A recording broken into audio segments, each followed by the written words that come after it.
ओशो प्रवचन साधना में आहार का महत्व। मरो हे जोगी मरो प्रवचन 7वां। मांस, मदिरा, नशा, निंदा आदि के संबंध में संत शिरोमणि गोरखनाथ कहते हैं, जोगी होए पर निंदा झक है, मद मास और भांग जो बक है, एकोतर से पुरुषा नर कहीं जाई, सत सत भाषण श्री गोरख राई। भगवान श्री गोरखनाथ के इन वचनों का मर्म समझाने की अनुकंपा करें।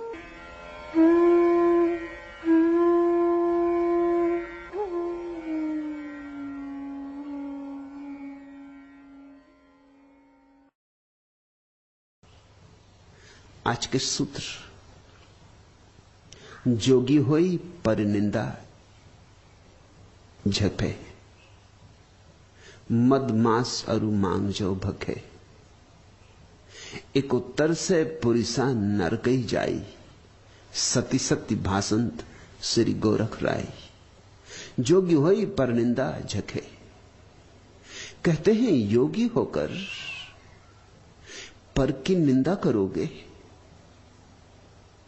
तो योग खो गया। यहां कुछ बातें समझ लेनी जरूरी है। पहली बात, निंदा और आलोचना का भेद समझ लेना जरूरी है, क्योंकि आलोचना तो गोरख भी कर रहे, ये भी आलोचना के सूत्र है। ये कहना कि जोगी होई पर निंदा झके, मद मास अरु भांग जो भके, कि योगी होकर जो पराई की निंदा करेगा, मदमांस खाएगा, भांग पिएगा, ऐसे लोग हजारों की तादाद में नरक में पड़ते हैं।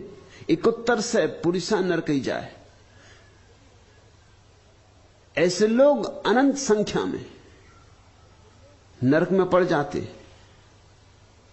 गोरख कहते हैं, मैं तुमसे सच सच कह रहा हूं, सुन लो। आलोचना तो इसमें भी है, निंदा इसमें नहीं है। आलोचना और निंदा का भेद जरा बारीक है, और समझ में ना आए तो भूल हो सकती। आलोचना तो बुद्ध ने भी की, महावीर ने भी की, आलोचना तो क्राइस्ट ने भी की, मोहम्मद ने भी की। ऐसा कोई सद्गुरु नहीं हुआ पृथ्वी पर जिसने आलोचना ना की हो। भेद क्या है? आलोचना और निंदा का भेद सूक्ष्म है।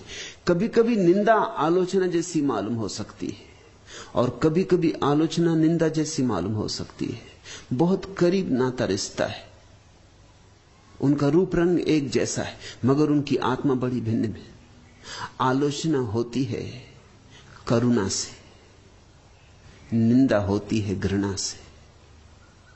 आलोचना होती है जगाने के लिए, निंदा होती है मिटाने के लिए। आलोचना का लक्ष्य होता है सत्य का आविष्कार, निंदा का लक्ष्य होता है दूसरे के अहंकार को गिराना, धूल धूसरित करना, पैरों में दबा देना। निंदा का लक्ष्य होता है दूसरे की आत्मा को कैसे चोट पहुंचाना, कैसे घाव करना। आलोचना का लक्ष्य होता है सत्य को कैसे खोजें। धूल में पड़ा हीरा है, इसे कैसे धो लें, शुद्ध कर ले। आलोचना अत्यंत मैत्रीपूर्ण है, चाहे कितनी ही कठोर क्यों ना हो, फिर भी उसमें मैत्री। और निंदा चाहे कितनी ही मधुर क्यों ना हो, मीठी क्यों ना हो, उसमें जहर है। शायद जहर को शक्कर में लपेट के दिया जा रहा है। निंदा उठती है अहंकार भाव से, मैं तुमसे बड़ा, तुम्हें छोटा करके दिखाऊंगा। आलोचना का कोई संबंध अहंकार से नहीं, आलोचना का संबंध मैं तू से नहीं। आलोचना इस बात का अन्वेषण है कि सत्य क्या है, सत्य कैसा है। आलोचना बहुत कठोर हो सकती है, क्योंकि कभी कभी असत्य को काटने के लिए कृपाण का उपयोग करना होता है। असत्य की चट्टानें हैं तो सत्य के हथौड़े और छेनियां बनानी पड़ती। आखिर गोरख हथौड़ी और छेनी की चोट कर रहे हैं। फिर गोरख के पीछे आने वाले कबीर और भी धार रखते, तलवार पर और धार आ जाती। कबीर की चोट ऐसी है कि टुकड़े टुकड़े कर जाए, लेकिन तुम्हें नहीं टुकड़े टुकड़े कर जाए, तुम्हारे असत्य को। जब तुम चोर पर हमला कर दो तो निंदा, और जब तुम चोरी पर हमला करो तो आलोचना। जब तुम पापी को घृणा करने लगो तो निंदा, और जब तुम पाप को घृणा करो तो आलोचना। निंदा तो योगी नहीं कर सकता। निंदा का तो रस ही अत्यंत मूर्छित व्यक्ति में होता है।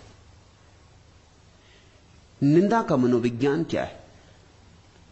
दुनिया के अधिकतम लोग निंदा में पड़े होते। मनोविज्ञान क्या है? मनोविज्ञान बहुत सीधा साफ है। प्रत्येक व्यक्ति चाहता है कि मेरे अहंकार की प्रतिष्ठा हो, कि मैं सबसे बड़ा। इसको सिद्ध करना बहुत कठिन है। मैं सबसे बड़ा, यह बात सिद्ध करनी बहुत कठिन है, क्योंकि और भी सभी लोग इसी को सिद्ध करने में लगे। अरबों लोग एक ही बात को सिद्ध करना चाहते हैं कि मैं सबसे बड़ा। कितने लोग बड़े हो सकते हैं? इतना घमासान चलेगा, इसमें जीत करीब करीब असंभव। कौन जीत सकेगा? एक एक आदमी अरबों आदमियों के खिलाफ लड़ेगा, हार निश्चित है। यहां सभी हार जाएंगे, यहां कोई ऊपर चढ़ नहीं सकता। तो फिर एक सुगम उपाय खोजता है मन। मन कहता है मैं सबसे बड़ा हूं, यह तो सिद्ध करना कठिन है, लेकिन कोई मुझसे बड़ा नहीं है, यह सिद्ध करना आसान है। ख्याल रखना, किसी चीज की विधायकता को सिद्ध करना सदा कठिन होता है। नकारात्मक वक्तव्य सदा आसान होता है।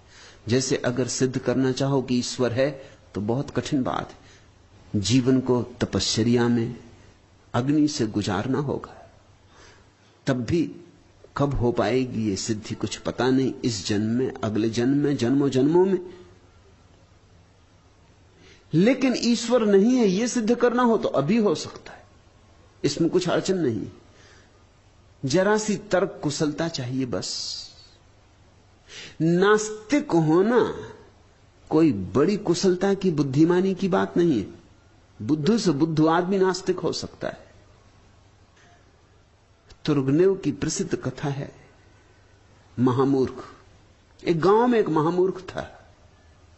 वो बहुत परेशान था, क्योंकि वो कुछ भी कहता लोग हंस देते, लोग उसको महामूर्ख मान ही लिए थे।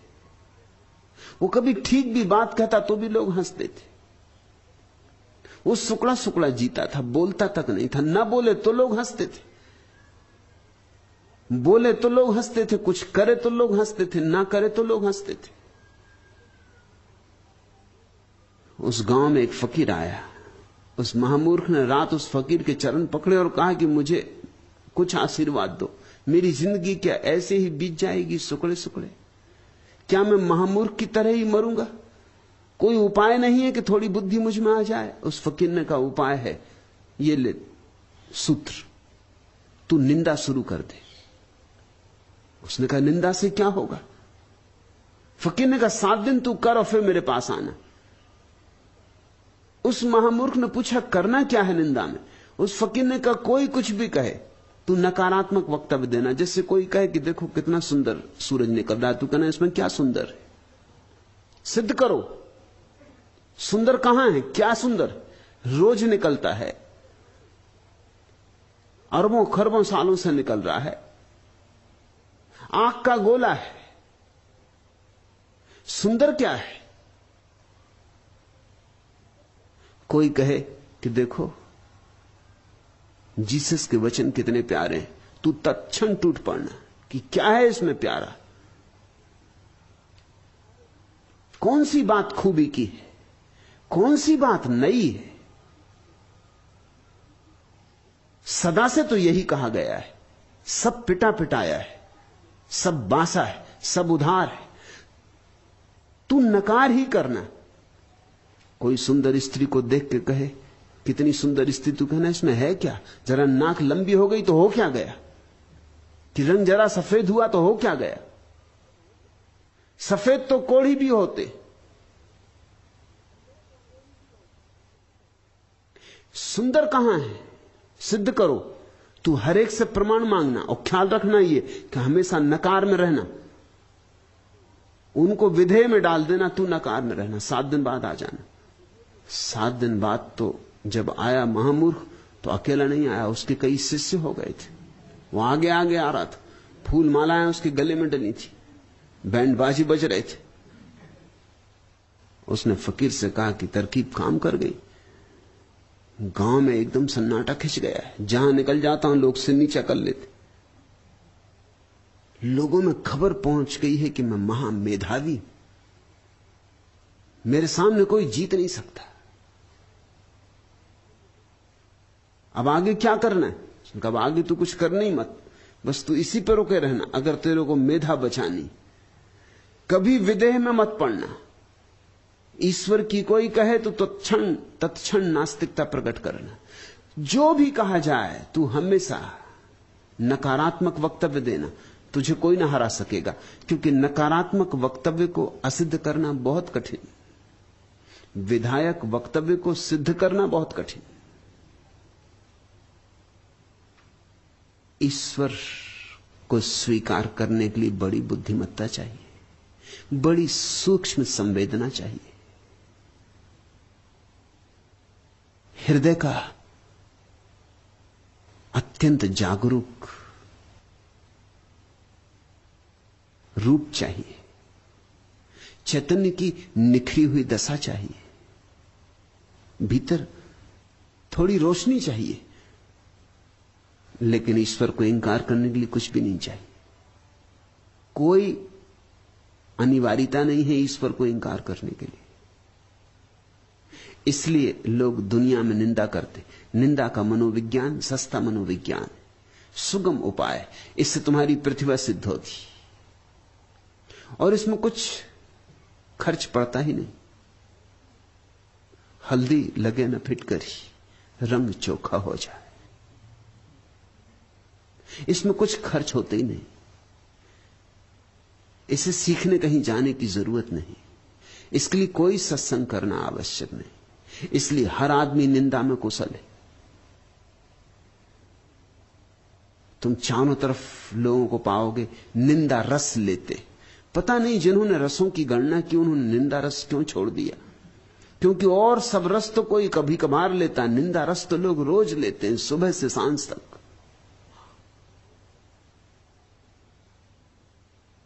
तुम अखबार पढ़ते हो इसलिए कि कुछ निंदा रस मिल जाए। जरा किसी की निंदा हो रही हो तुम एकदम चौकन्ने होकर सुनने लगते हो। तुम कैसे ध्यानस्थ हो जाते हो अगर कोई आके बताए कि पड़ोसी की स्त्री किसके साथ भाग गई। तुम भूल जाते हो सब संसार की बातें। उस क्षण ध्यान ऐसा लगता है, तुम खोद खोद के पूछने लगते हो कि कुछ और तो कहो, कुछ आगे तो बताओ, विस्तार में चलो जरा, ऐसे संक्षिप्त ना हो कहां भागे जा रहे हो, पूरी बात कह के जाओ। बैठो चाय पी लो, पलक पावड़े बिछा देते हो।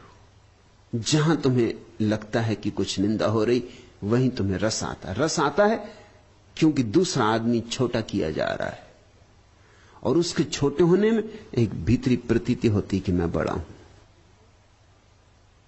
इसलिए अगर कोई भिखारी रास्ते पर केले के छिलके पर फिसल के गिर पड़े तो तुम्हें उतना रस नहीं आता जितना रस कोई सम्राट केले के छिलके के फिसल के गिर पड़े तो आए। दिल खुश हो जाएगा।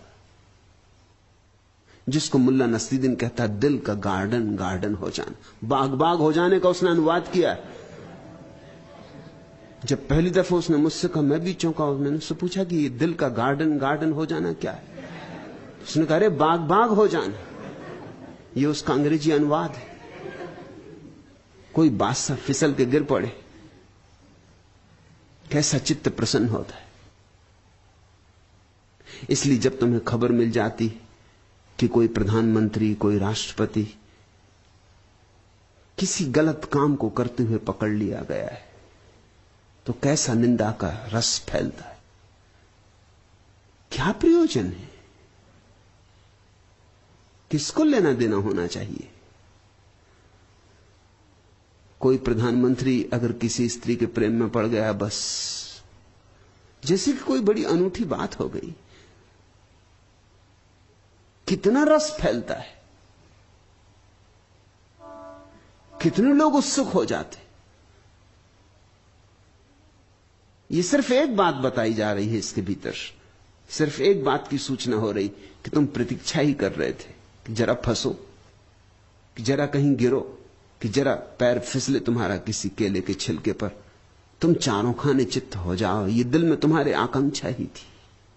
इसलिए जो व्यक्ति भी 4-5 साल सत्ता में रह जाता, जनता उसी को सत्ता से उतारने को उत्सुक हो जाती, आतुर हो जाती। बहुत हो गया, ये गिरना ही चाहिए आदमी। छोटी छोटी बातें फिर खूब बड़ी बड़ी करके फैलाई जाती और लोग उनको स्वीकार करने को राजी होते। तुमने मजा देखा, अगर तुम किसी की प्रशंसा करो कोई सुनने को राजी नहीं, न कोई स्वीकार करने को राजी। अगर तुम कहो कि फला व्यक्ति देखो कैसा महात्मा हो गया, वो कहेगा अरे सब देख लिए महात्मा। कहीं कोई महात्मा ना होता है ना हुआ है, सब धोखाधड़ी, कुछ चालबाजी होगी, जरा रुको थोड़ा ठहरो, जब पकड़ा जाएगा तब पता चलेगा। हमने कई को गिरते देख लिया है। लेकिन अगर कोई तुमसे कहे कि फला आदमी चोरी कर रहा है, फला आदमी बेईमान है, फला आदमी ने रिश्वत खाई, तो तुम कभी इंकार नहीं करते कि नहीं नहीं ऐसा कैसे हो सकता है। तुम तो तत्क्षण स्वीकार कर लेते हो, जैसे तुम पहले से माने ही बैठे थे। हमने ये मान ही रखा है कि हमारे अतिरिक्त और सब लोग बुरे हैं। किन्हीं का पता चल गया है, किन्हीं का पता नहीं चला, कभी चल जाएगा, मगर हमारे सिवाय सारे लोग बुरे हैं। ये तो हमारी स्वीकृत मान्यता है। इस स्वीकृत मान्यता को जो भी सहारा दे देता है, हम तत्क्षण अंगीकार कर लेते हैं।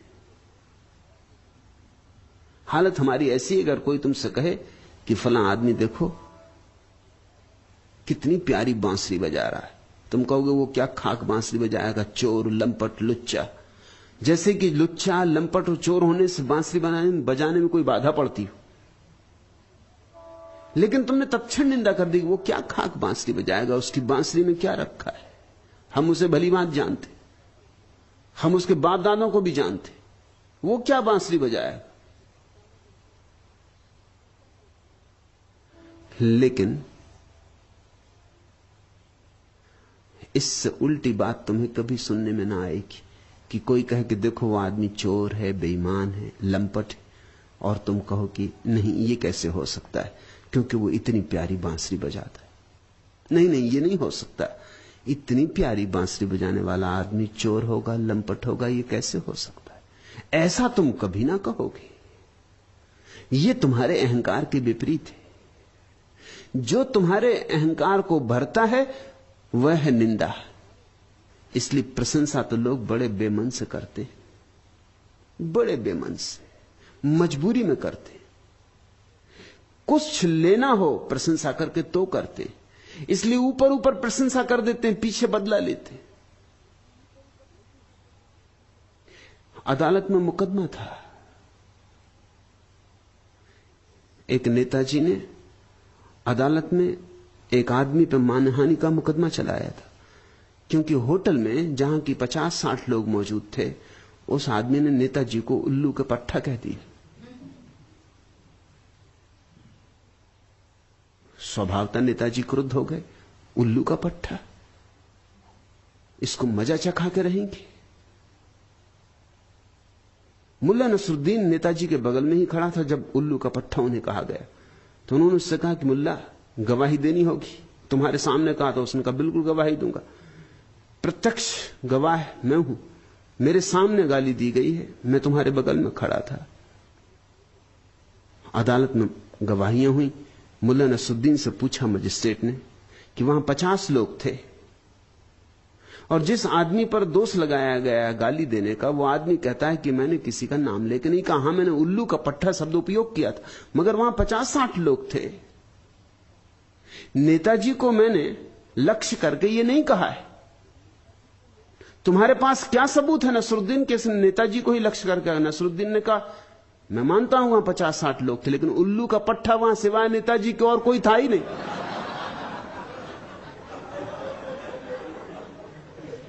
अब क्या करोगे? अपना गवाह भी ये कह रहा है।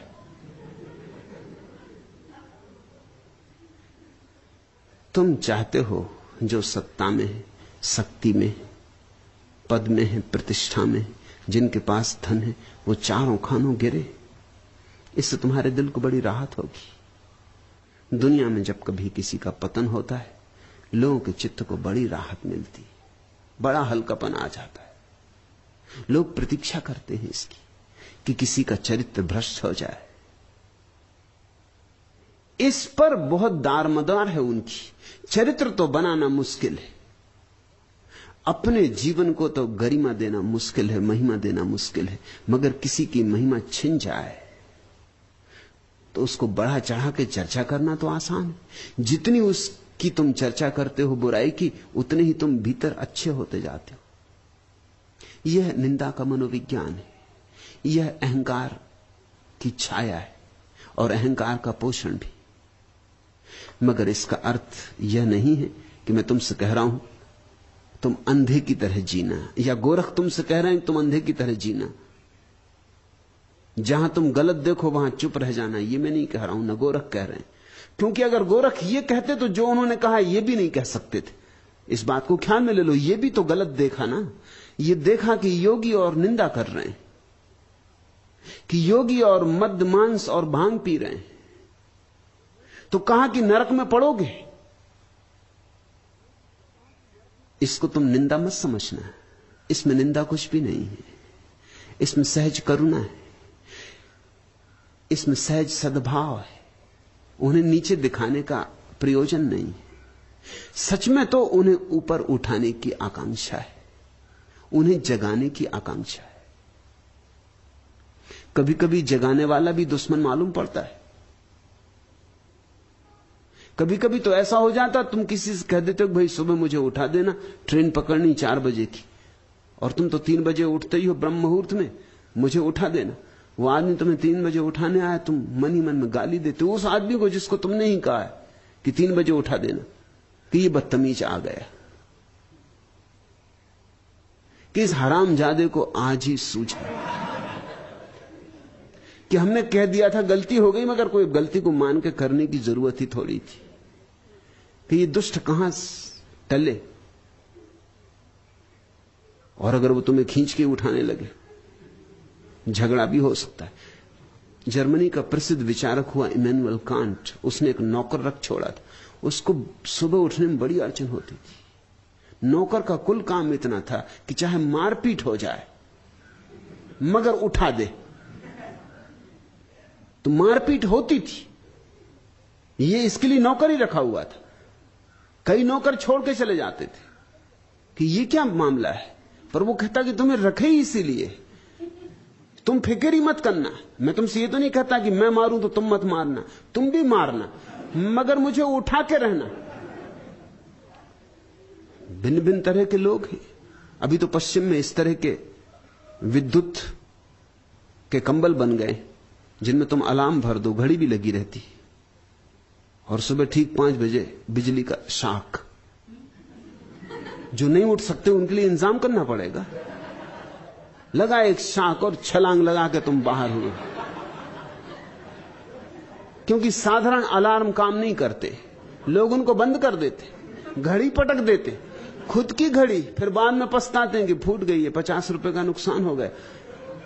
खुद ने ही अलार्म भरा, खुद ही घड़ी पटक देते, उनके लिए इंतजाम करने पड़े। जगाने वाला प्रीतिकर नहीं लगता, क्योंकि उस समय तुम मधुर निद्रा में खोए हो सकता है कोई मीठा सपना देख रहे हो सकता है बिल्कुल अभी अभी बस क्लियोपेत्रा से मिलन ही होने वाला था, कि हेमा मालिनी बस चली ही आ रही थी, बस आलिंगन होने के ही करीब था और ये दुष्ट आ गया या ये अलार्म बज गया। ऐसी घड़ी को कोई बर्दाश्त करेगा? इसलिए बुद्धों को हम बड़ी मुश्किल से स्वीकार कर पाते, करते करते ही स्वीकार कर पाते। तुम्हारे स्वप्न तोड़ देने वाले लोग कैसे तुम्हें प्रीतिकर लगेंगे? तुम नाराज होते हो। इससे यह मत समझना कि योगी आलोचना न करेगा, और कौन आलोचना करेगा? वही हकदार है, लेकिन निंदा नहीं करेगा। उसकी आंखों में तुम्हारा अपमान नहीं होगा। उसकी वाणी कठोर हो सकती, उसकी वाणी बहुत पैनी हो सकती, उसके शब्द धार वाले हो सकते हैं, होने ही चाहिए। कबीर ने तो कहा, कबीरा खड़ा बाजार में लिए लुकाठी हाथ, लठ हाथ में लिए खड़े बाजार में, जो घर बारे आपना चले हमारे साथ। होए तैयारी तो घर में आग लगा दो और चलो हमारे साथ। और लठ लिए खड़े, लिए लुकाठी हाथ, फिर पीछे लौट के भी नहीं देखने देंगे, नहीं सिर खोल देंगे।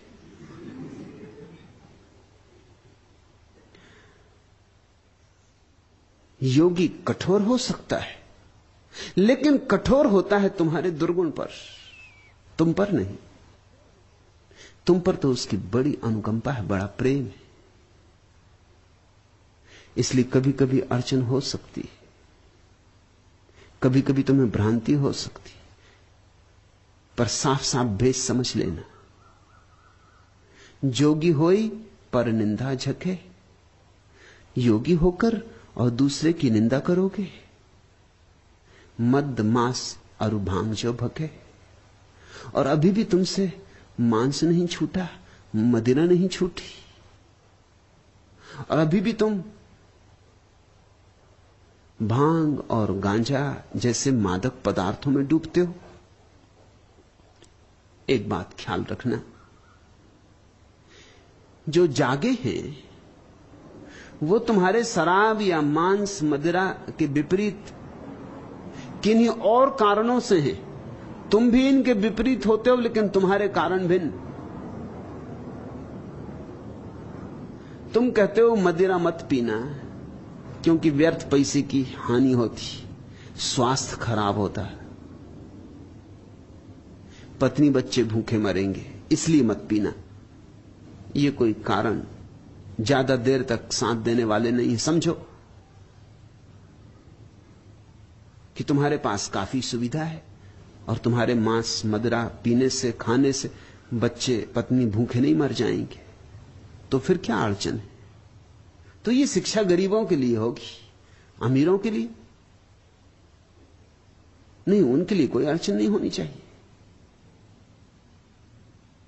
तो ये तो बड़ी सशर्त शिक्षा हो गई।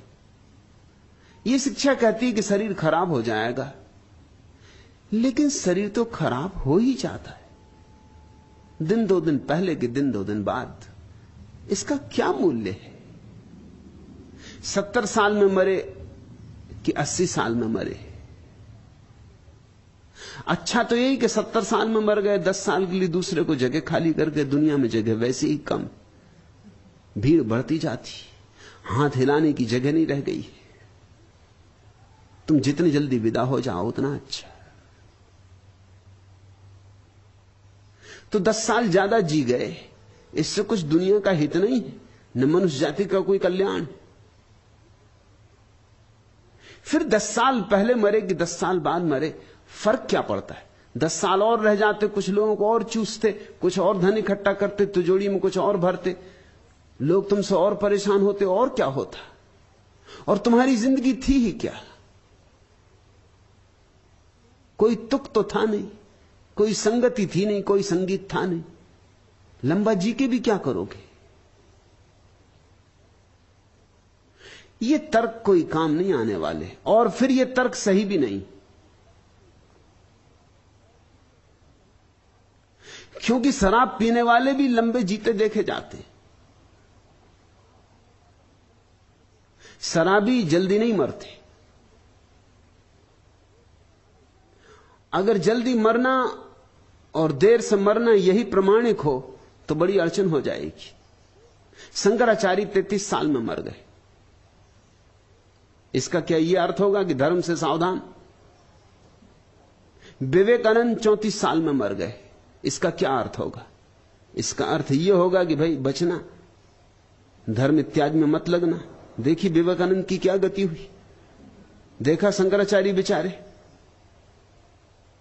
अभी होते होते जवान विदा हो गए। इस तरह कुछ उम्रें नहीं बांटी जाती। मुरारजी देसाई को अभी किसी ने पूछा बीबीसी के इंटरव्यू में कि आप चर्चिल के संबंध में क्या कहते हैं, क्योंकि वो तो खूब पीता था, सिगरेट भी, शराब भी, मांस भी। ब्रह्म मुहूर्त में कभी उठता ही नहीं था, 9 और 10 बजे के पहले नहीं उठता था, लेकिन जिया तो खूब। तो मुरारजी देसाई ने कहा कि वह अपवाद है, और मुरारजी देसाई सोचते हैं कि वो जो लंबा जी रहे हैं वो जीवन जल पीने की वजह से, और चर्चिल अपवाद है। मैंने सुना मुल्ला नसुद्दीन 80 वर्ष का हो गया था, लेकिन अभी भी तैराकी में प्रथम आता था। तो पत्रकार उसके घर गए, जन्मदिन उसका मनाया जा रहा था 80वां। उन्होंने पूछा कि 80 वर्ष के तुम हो गए हो, तुम्हारा राज क्या है? तुम कैसे अब तक प्रथम तैराक, जवान भी तुमसे हार जाते? तो उसने कहा, चूंकि मैंने कभी शराब नहीं पी, मांस नहीं खाया, स्त्रियों के पीछे नहीं भागा भटका, मैं किसी व्यसन में रहा ही नहीं, इस कारण। चमत्कृत हुए लोग जो पूछने आए थे। लेकिन तभी मुल्ला ने कहा, लेकिन इससे बहुत विचार में मत पड़ो, मैं कुछ भी नहीं हूं, मेरे पिता 100 साल के हो गए, मगर घुड़सवारी में उनका कोई मुकाबला नहीं। मैं भी घुड़सवारी में उनका मुकाबला नहीं कर पाता, जवान से जवान नहीं कर पाता, और वे शराब भी पीते, क्षमा करना। मुल्ला ने कहा, वो शराब भी पीते, मांस भी खाते। तो पत्रकारों ने कहा, हम तुम्हारे पिताजी को मिलना चाहते। ये तो बड़ी हैरानी की बात है कि शराब भी पीते, मांस भी खाते, 100 साल के हो गए, घुड़सवारी में कोई मुकाबला नहीं कर सकता। तुम्हारा परिवार तो बड़ा अद्भुत मालूम होता है। पिताजी कहां हैं? उनके हम दर्शन करना चाहते। मुल्ला नसरुद्दीन का, ये नहीं हो सकेगा, क्योंकि पिताजी गए हैं मेरे दादा की बारात में। दादा की बारात? तो मुल्ला ने कहा, हां, मजबूरी थी। तुम्हारे दादाजी विवाह कर रहे हैं? उन लोगों ने पूछा। मुल्ला ने कहा, कर नहीं रहे, करना पड़ रहा है, स्त्री गर्भवती हो गई। दादाजी की उम्र कितनी है? 120 साल। क्या हिसाब लगाओगे? कैसे हिसाब लगाओगे? शराब पीने वाले खूब जीते। तुम इस तरह के तर्क देके किसी की शराब पीने से उसे नहीं बचा सकते। ये तर्क थोथे, इन तर्कों में कोई बल नहीं। इसलिए ये तर्क चलते रहते हैं और लोग शराब पीते रहते हैं, सिगरेट पीते रहते हैं, मांस खाते रहते हैं, सब चलता रहता है। ये तर्क भी चलते रहते हैं और बाकी सब भी चलता रहता है। इन तर्कों में और उनके जीवन व्यवहार में कोई संबंध कभी निर्मित नहीं होता। जब बुद्ध पुरुष कहते हैं, गोरख जैसे पुरुष कहते हैं कि मत पियो शराब, तो उनके कारण बहुत अन्य है। इसलिए नहीं कि तुम ज्यादा जी लोगे, ज्यादा जी के ही क्या करोगे, जीने में मूल्य ही क्या है। इसलिए भी नहीं कि स्वास्थ्य अच्छा रहेगा। स्वास्थ्य का कोई आध्यात्मिक मूल्य थोड़ी है। रुग्ण व्यक्ति भी परमात्मा को पा सकता है, और स्वस्थ व्यक्ति हो सकता है इसलिए परमात्मा को ना पा सके कि स्वास्थ्य के कारण संसार में उलझा रहता, कि अभी तो मैं स्वस्थ हूं, कर लेंगे राम का स्मरण अंत में, अभी तो भोग लें, 4 दिन की जिंदगी है, अभी तो मजा कर लें। नहीं, ये थोथे सिद्धांत किसी सहारे के नहीं है। फिर गोरख जैसे व्यक्ति क्यों कहते? उनके कहने का कारण बड़ा अनूठा है, तुम चकित हो गए जानकर। मैं भी चाहता हूं तुम शराब से मुक्त हो जाओ, लेकिन मेरा कारण वही नहीं है जो मोरारजी देसाई का है। मैं भी चाहता हूं कि तुम शराब से मुक्त हो जाओ, क्योंकि एक और बड़ी शराब है। अगर तुम इसी में उलझे रहे तो उस बड़ी शराब को तुम कभी ना पी पाओगे। मैं तुम्हें असली मधुशाला में ले चलना चाहता हूं, इसलिए झूठी मधुशाला से छुड़ाना चाहता हूं। परमात्मा शराब है, और ऐसी शराब कि जिसने पी सदा के लिए पी ली, और ऐसी बेहोशी कि आई तो आई, और ऐसी बेखुदी कि फिर कभी टूटती नहीं। ये तो तुम जो बाजार से खरीद के पी लेते हो, ये तो सांझ पी लोगे, सुबह टूट जाएगी। फिर वही के वही, फिर वही बेचैनी, फिर वही तनाव, फिर वही चिंताएं। थोड़ी देर को भुला सकते हो शराब में डुबा के, मगर मिटा ना सकोगे। एक ऐसी भी शराब है जहां चिंताएं मिट जाती। मैं तुम्हें वही शराब देना चाहता हूं। ध्यान शराब है, प्रार्थना शराब है, और जब कोई मंदिर जीवित होता है तो मधुशाला ही उसका ढंग होता है। मैं भी तुम्हें चाहता हूं कि शराब ना पियो, लेकिन मेरा कारण बड़ा उल्टा है। इसलिए चाहता हूं कि छोटी छोटी शराब में उलझे रहे तो बड़ी शराब कब पियोगे, असली शराब कब पियोगे? ये सड़क के किनारे गंदे डबरे पानी के जो भरे हैं, इन्हीं से जल पीते रहे तो मानसरोवर की यात्रा करनी है या नहीं करनी? उस स्वच्छ, इस फटिक जैसे स्वच्छ जल को कंठ के भीतर उतारना है या नहीं उतारना? मैं तुम्हें शराब छोड़ने को इसलिए नहीं कहता कि मैं कोई नीतिवादी हूं, कि शराब पीने से कोई बहुत बड़ा पाप हुआ जा रहा। क्या खाक पाप होगा? शराब तो शुद्ध शाकाहार है, अंगूर का निचड़ा हुआ रस है। क्या पाप होने वाला है? अंगूर खाने से नहीं होता, शराब पीने से कैसे हो जाएगा?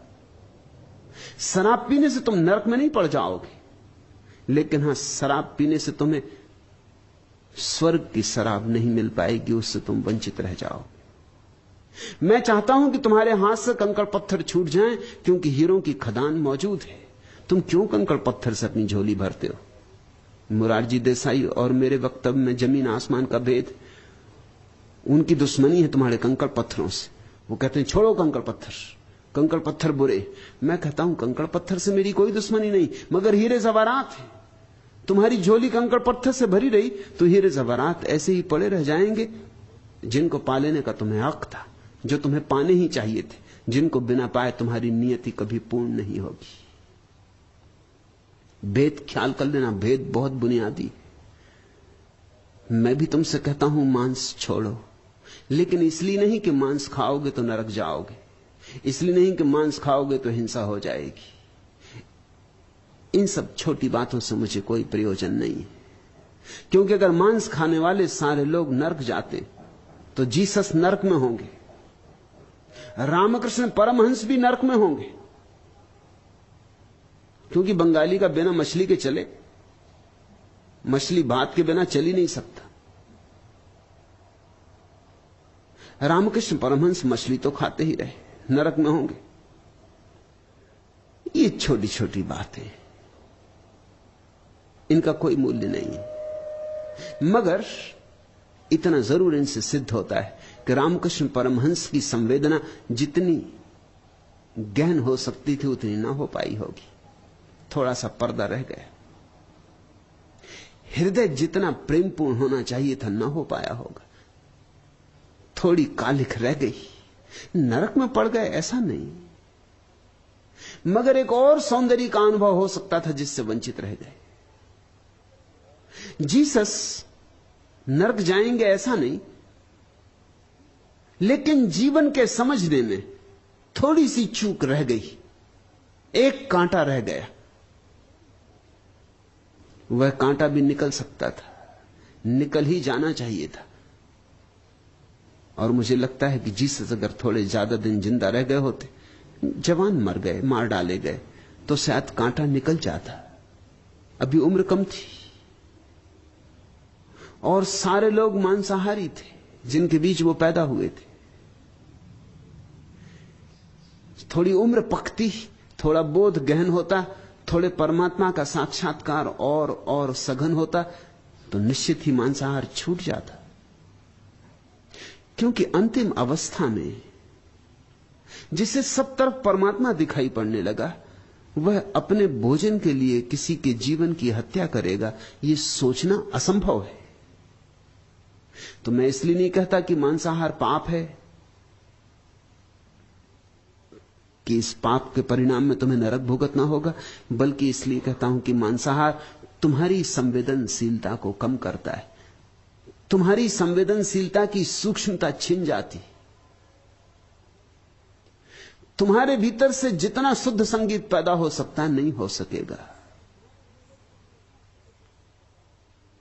तुमने अपनी वीणा में बड़े मोटे और खुरदरे तार लगा लिए, संगीत तो होगा, गीत भी पैदा होगा, लेकिन मोटे और खुरदरे और सस्ते तार लगा लिए, जबकि महीन अभिजात सूक्ष्म तार उपलब्ध थे। तुमने अपनी वीणा के साथ दुर्व्यवहार कर लिया है। नहीं कि तुम नरक में पड़ोगे क्योंकि तुमने वीणा में खुरदरे तार लगा लिए। और यह ध्यान रखना कि जब तुम मांसाहार करते हो तो तुमने किसी को मारा, इस भ्रांति में मत पड़ना, क्योंकि मर तो कोई सकता नहीं। इसलिए पाप यह नहीं है कि तुमने किसी को मार डाला, मृत्यु तो यहां होती ही नहीं, मारने का तो कोई उपाय ही नहीं, सिर्फ तुमने देह छीन ली एक आत्मा की, वह आत्मा नई देह ले लेगी। सवाल हत्या का नहीं है, सवाल इसका है कि तुम देह छीन सके। सवाल तुम्हारा है। वह आत्मा तो नई देह ले लेगी, नया गर्भ ले लेगी, कोई मरता नहीं। कृष्ण कहते न हन्यते हन्य माने शरीर, नहीं शरीर के मरने से उसकी मृत्यु होती। मगर सवाल तुम्हारा है। तुमने संवेदन शून्यता दिखलाई, तुम्हारे भीतर हार्दिकता नहीं है, तुम थोड़े पथरीले हो, तुम कोमल नहीं हो। और तुम कोमल नहीं हो तो तुम्हारे भीतर का कमल नहीं खिलेगा, या अधखिला रहेगा, या एक आध पखुरी अनखिली रह जाएगी। परम चित्त की अवस्था में मांसाहार असंभव है। और जो परम चित्त की अवस्था चाहते हैं उन्हें यह बोध रखना चाहिए। तो ठीक कहते गोरख, जोगी होई पर निद्रा झके, मद मास अरु भांग जो भखे, एक उत्तर से पुरुषा नरक जाए। ऐसे मैंने हजारों लोगों को नरक जाते देखा है। सती सती भासत श्री गोरख राय। मैं सच सच कह रहा हूं, किसी की निंदा नहीं कर रहा हूं, जो तथ्य है उतना ही निवेदन कर रहा हूं। और जो सच को सुन लेगा उसकी जिंदगी में क्रांति शुरू हो जाती। अब रही मुश्किल पड़ी, गाड़े दो काम, सांचे से तो जग नहीं, झूठे मिले न राम। जिसने सच को सुना, सच को समझा, उसके जीवन में क्रांति का क्षण आ गया। उसे एक बात दिखाई पड़ने लगेगी कि अगर सच की मान के चलूं तो राम मिल सकते, लेकिन जग अपने आप खो जाएगा। छोड़ना नहीं पड़ता, जग अपने आप खो जाता है। झूठ से तो राम नहीं मिलता, सच से जग नहीं मिलता। जिसको यह बात दिखाई पड़ गई उसे स्पष्ट चुनाव करना ही होता है। उसी चुनाव को मैं संन्यास कहता हूं। वह निर्णायक घटना है।